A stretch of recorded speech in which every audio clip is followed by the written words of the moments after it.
The seed lands in a vibrant, fiery landscape filled with molten lava rivers and glowing embers.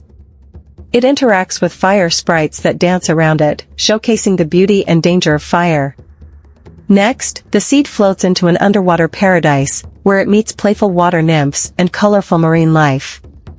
The scene should be filled with flowing currents and bioluminescent creatures.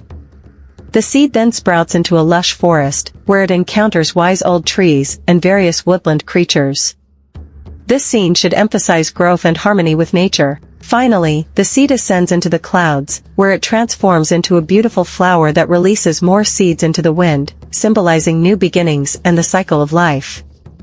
Conclude with a panoramic view of the celestial tree, now surrounded by countless flowers, each representing a new journey.